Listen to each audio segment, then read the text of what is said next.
off to Wisconsin.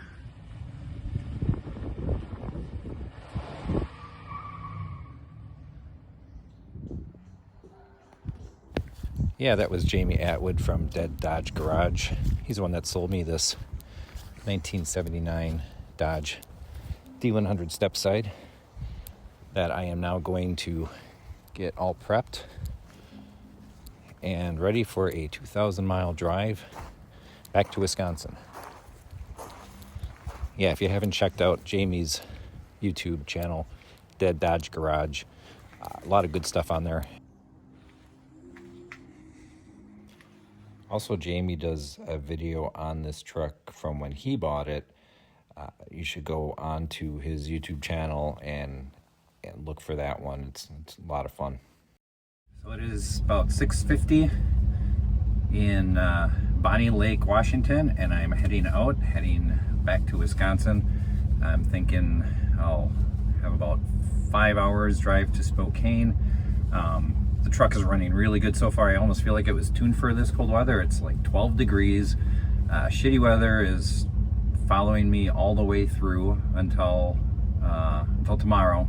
I think in the morning it's still cold, but then it seems to clear out and it'll be like upper 20s for the rest of the trip. So yeah, so this will be fun. But I've got it really well insulated.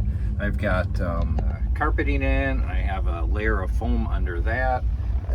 We had some styrofoam with a backing, that some insulation that we put in, and I ended up putting it up there as well, just to also kind of help with the noise.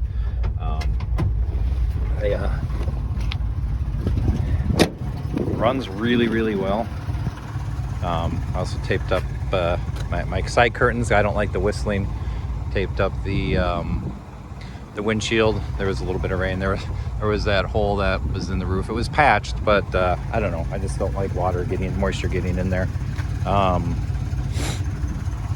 So it's all shined up. Listen to that. It just runs so well.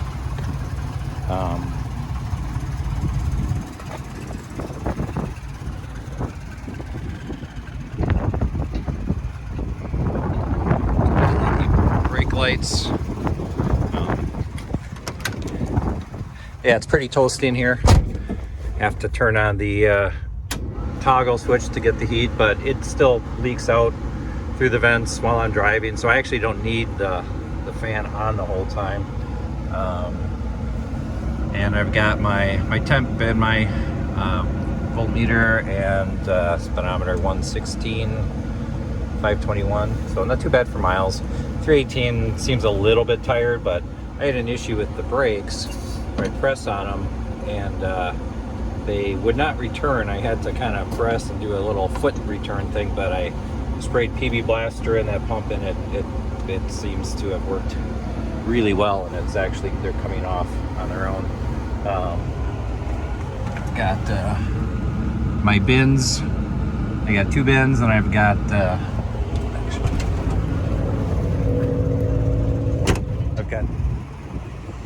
I've got 2 bins here. There's nothing in the suitcase. It's empty, and it's on its last trip. It's falling apart. So gas can, and everything's tied down. I had these little loops there, and then I've got one bolted in here. Replaced the bolt that was there. Got that right there for safekeeping. For the bed, got a piece of plywood and actually bolted it into the frame at a couple places just to keep it in really good. So we're good. Everything's all nice and set back there and solid. So that being said, so 260 miles to Spokane. Look at this view coming up. This is nice. I'm only doing like 55, 60.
yesterday I came into Butte, Montana.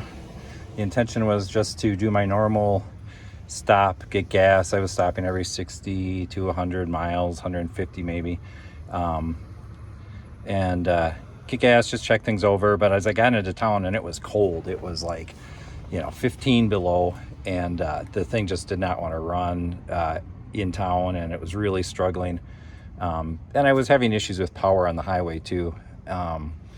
So I came in, found a hotel stay here at the Days Inn here in Butte, and pulled it in, took all my stuff, put it in the hotel room, all my tools and everything, all my fluids. I didn't want anything stolen, and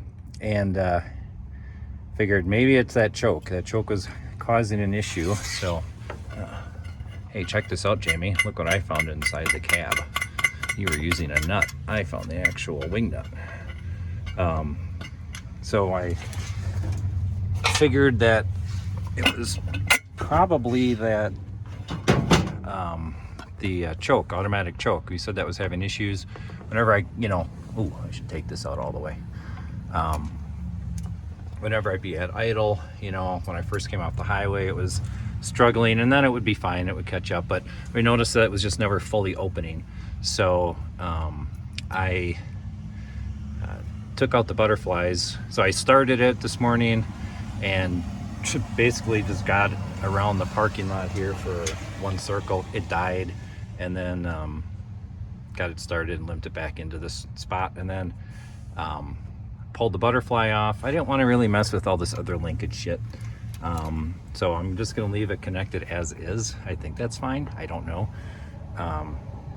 And then, but then I drove it around. Oh, she started up and she just purred like a kitten, and took it around the block, and she drove really good. So it's probably actually going to drive a whole lot better this whole rest of this trip than it has at all. And hopefully my gas mileage will come up too. I'm sure I was running pretty rich. So this should be interesting. Look, LLV. I'm staying today yet because it's supposed to be cold all the rest of the trip, and I just really didn't want to deal with leaving by the time I got this fixed. If I got it fixed at 11 o'clock, and then trying to drive through the night and hoping that, because it was cold, that everything was going to work out. So tomorrow it's going to be like 30 degrees warmer, and I'll just leave right away in the morning and make it home, drive all night. Hopefully that was the extent of my issues, but we'll see. So far this hasn't really let me down yet. I mean, as soon as this was happening, I pretty much had a good idea that it was that choke.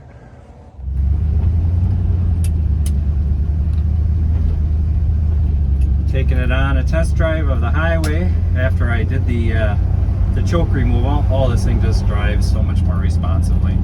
The idle that I used to get, the lumpy idle that I had when I would, usually it was when I pulled off the highway, that's gone. I have it in third, and it's actually like accelerating well.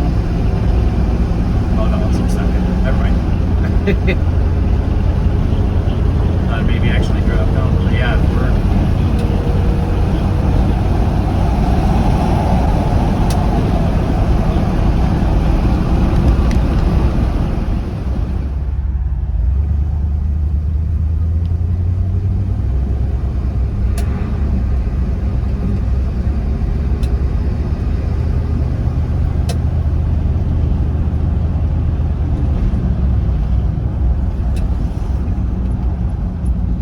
Have to put it into a lower gear when I want to accelerate sometimes. It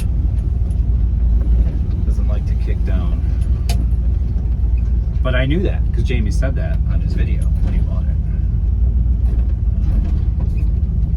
Seemed like a good enough place to turn around. A little too much.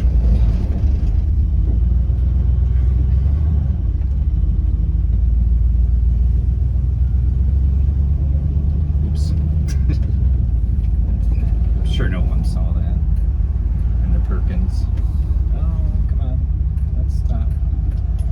like the snow stuff. I realized I never did a full walkthrough of everything I did to make this a true stage 0 vehicle. I am here in Butte after driving all day yesterday, Butte, Montana, and had to pull in here because of the issue with the carburetor, and you know, it was just late. I needed to stop anyway. But I will go through and do, it's unfortunately not as clean as it could be for this, but that's fine. So from the outside, I won't do it in order of what I did, but first thing you'll notice is it's much shinier. I actually did a polish and wax. Had the wheels off and cleaned those up. Those shine really good. Didn't have to do anything with the brakes. Yeah, like Jamie said, those were all good. This was a travel fix. This mirror kind of wobbled so much with that wind, I was afraid it was just gonna rip off. So I threw that tape on. I'm using this T-Rex. I was a big flex tape fan, but this T-Rex Brute Force, man, that stuff is awesome. I'm sold. And the bed, took the bedwood out that was in there. It was all wet and soggy, and then took it to the car wash and sprayed all the crap. There was just a shit ton of dirt and pine needles and shit. So put the bedwood down, actually bolted it to the frame rails so that it got a microwave in your room there? No, I in fact do not have a microwave in my room, but good chatting. Back to this before I got distracted by a local. So for the interior, I did the polishing and the waxing of the interior as best I could. Oh, for crying out loud. Also taped up the radio hole, and I fished this out so I can actually adjust my temperature. If I just kind of pull on it and close it back up, open it back up so I can adjust my heat. So down here with the brake pedal, there was a boot over that. I took it off and it was just full of rust, and I had to use my foot to pull the brake pedal back each time. So I took that off. Rust all came out, cleaned it up a little bit, and poured some PB Blaster, sprayed some PB Blaster in there, and it was, by the next morning, it was fine. And now the power turns. I also got, so my uncle had given me this styrofoam insulation for his house. This is actually really nice. I meant to just put it down or back here, but I had a piece that just happened to fit, so I thought, well, why not? And it's actually warm. So I mean, this is cold. So for the underside and suspension, not too much that I had to do. I greased up the ball joints and the tie rod ends and the U-joint, and I filled the rear diff fluid. That was actually a little bit low, but not too bad. And then I took my flex tape, and on both sides, wherever I had a little hole, I cleaned it up and I put flex tape on both sides. So yeah, you can see the underside is literally like just a couple of these little things, these little pinholes. They all rusted from the inside out from like wet carpet and so forth. In the engine compartment, big fix was this. Let me get this. So this is my fix to keep my hood closed. So in order to open it, I have to untie this, work it over.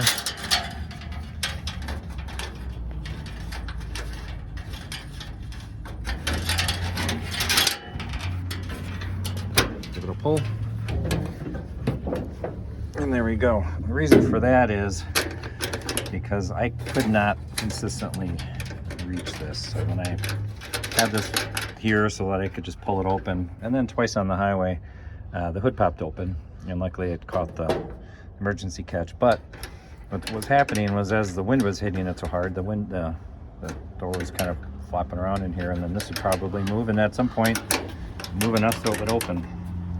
That happened twice, and that was enough for that. The washer fluid, I was all excited because the motor made noise when I pushed the button, and so I put everything back together and taped this in here really good. But when I ran my 12 feet of washer fluid hose at $2 a foot, it didn't have enough power to do anything more than dribble out, so I'll have to get a new motor for that. I like to get these big bottle jacks, and they always fit really nice in the charcoal canister holder. You have to secure them a little bit better with some towels, but it's always good to have extra towels. This is actually where, this is kind of nice. This is what was going into the charcoal canister, but it's got a nice little filter there. This I had to replace, and when I was working on it, I noticed that this was still leaking, and then I tightened it, that was still leaking, I pulled it off, and this tube came with the hose, so then I just went and replaced this whole thing. AutoZone sent me one like the next day, so it was $60, easy fix. And then of course while I was in there, I cleaned and polished this whole area. Did not do this area. Replaced fuel filter in front. There was one in back. They were both the clear filters, plastic, but they look pretty old. So I replaced both of them, and replaced the belts. This belt was really loose. It was a little too big, and I couldn't actually anymore, so I got a new belt for here. The belt on here was good, but you know, what the hell, $7, $8. I still have the other ones just in case. Coolant's been holding up really good. Haven't had any loss. I kind of wish this wasn't so loose. This bothers me. Again, you can tell that I didn't do anything here because it's dirty. This battery, at first I thought, yeah, kind of a small battery. I'm a little concerned about using this to, you know, take me across the country.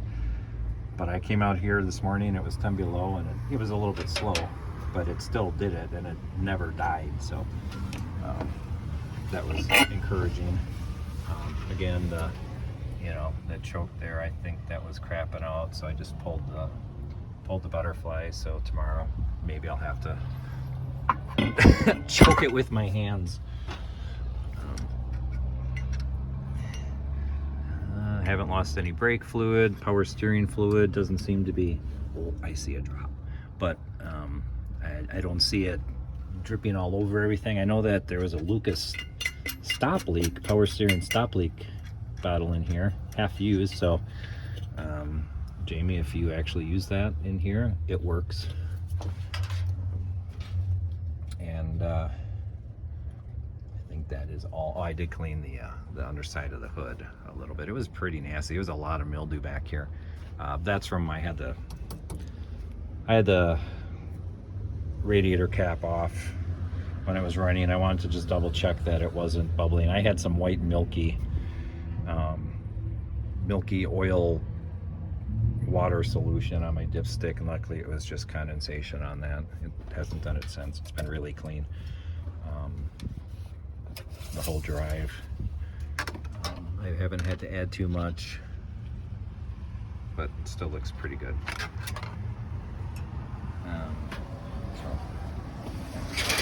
Before I close it, I have to make sure I get this all tied in, so I will get that taped up and go chill for the rest of the day, because there's nothing left to do to this truck but pack it up and leave tomorrow. Morning. Little update. It's 3:30 in the morning. I'm in Minnesota. I'm a little bit west of Minneapolis, and I've got, I think I've got under 400 miles to go left, and probably maybe 5 hours of driving, and I'll be back home by about 8 something now. It just keeps getting later and later. Really no updates. It's been dark, so I haven't been recording in my travel, and then also there's really nothing to talk about because nothing's happened. The truck's been doing really good. It hasn't had any issues, nothing scary. I've added maybe half a quart of oil all day today, no other fluids, and so I'm just working on getting back. I had to take a nap at a wayside rest stop. It's like 1 degree, and I was able to get 40 minutes in there of it actually still being warm without the engine running. I was just wrapped up in a blanket and all my my coat and everything, and it stayed pretty cozy. And so I got 40 minutes in, and that was about all I needed. So hopefully I can make it the rest of the way without any issue. I still have my kickstart, and next stop will be coffee. I have to alternate between the two. It seems to work pretty good. I don't think my stomach is liking this all that much though. So I don't think I have any more updates other than when I drive in home, because again, I can't see anything happening. It's been good so far. I mean, it runs like a dream. Just on the highway, it's just so great. I've been keeping it at 55, 60, just, I got almost 15 miles per gallon. So when I first started on day one, because I think that choke was, I was running rich, I was getting 10 to 12 miles per gallon. Plus there was all the hills and the wind and everything, so there was not a lot going for it.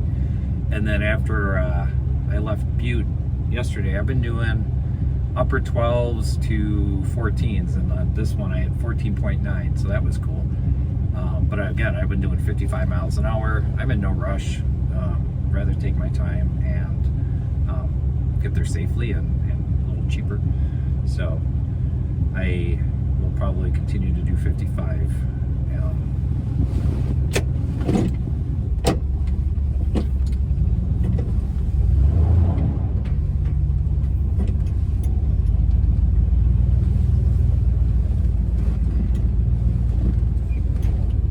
Leaving quick trip.